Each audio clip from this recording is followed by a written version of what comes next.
Welcome back to the Force Feed. In today's gaming news, production ends on Command & Conquer, Steam passes 65 million active users, and Titanfall will be exclusive to the Xbox One and PC.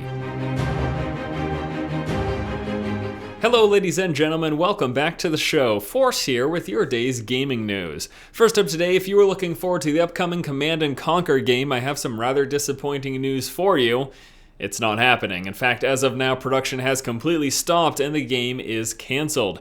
This was all revealed on a letter at the game's official website, which stated, "Your feedback from the alpha trial is clear. We are not making the game you want to play. That is why, after much difficult deliberation, we have decided to cease production of this version of the game."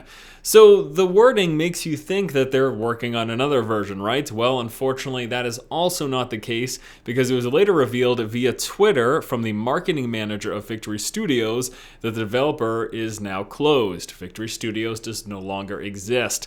So not only did they stop production on the game, the studio closed. This just leads me to believe that EA said, you know what, guys?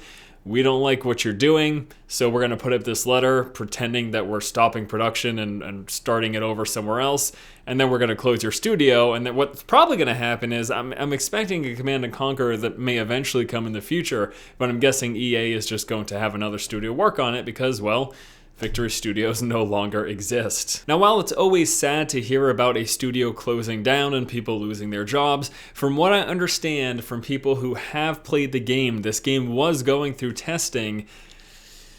It wasn't really that good. A lot of people were saying it was just a rather disappointing looking RTS. So I guess it's not that surprising that this is what came as a result of that. But it's unfortunate for anyone, again, who was looking forward to the next Command & Conquer game.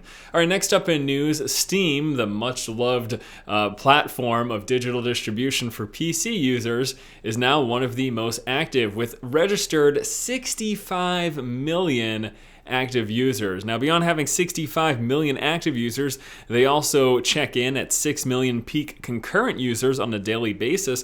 Now, with these numbers, they're looking at an over 30% increase from what they were experiencing last year. So there's no doubt that Valve is picking up steam on the platform. Valve has also introduced a slew of new things to Steam this year, including adding the Steam Family Sharing Program, Steam Trading Cards, and then, of course, we have started to see all these early access games letting people try games before they actually officially release. And then also just a few weeks back, Valve introduced not only that they're going to be working on hardware on the Steam machines, but also the Steam OS, which is a Linux-based operating system for the Steam machines and also can be used on PCs as well.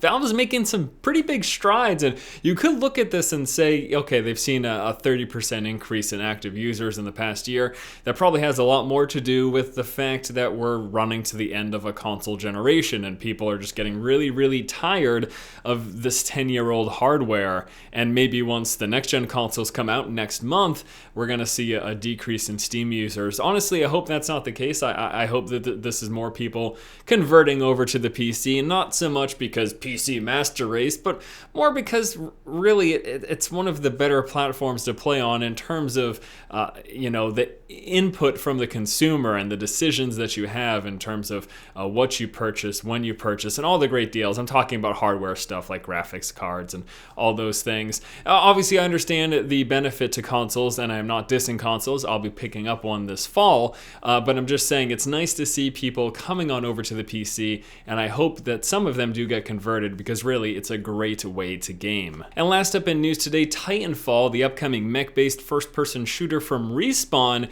is going to be exclusive to the Xbox One and the PC. This was revealed yesterday during EA's second quarter 2014 financial earnings call, in which their CFO Blake Jorgensen stated that Titanfall will be exclusive to Microsoft platforms and PC for the life of the title. Now, it was clarified later by a representative of Respawn that this is just for the first game. So should we see sequels to the first Titanfall, should we see a Titanfall 2, then it looks like the PlayStation users will get a chance to play that. Hopefully, I mean, obviously that's still on the table and it could become exclusive again. But as of right now, Titanfall is only going to be for the Xbox One and PC users. So anyone who picks up a PlayStation 4, unfortunately, will not have access to that game, which again is supposed to be one of the most highly anticipated next-gen titles that we know of at the moment. This is definitely one of those names that's up there.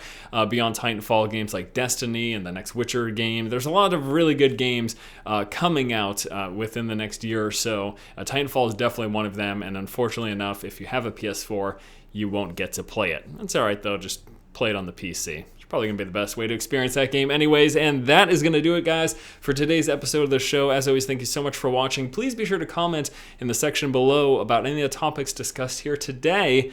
Once again, this has been Force, and you have just been force-fed. Now, I might have come off a little bit biased towards the PC in this episode, and if you thought that, you'd be correct.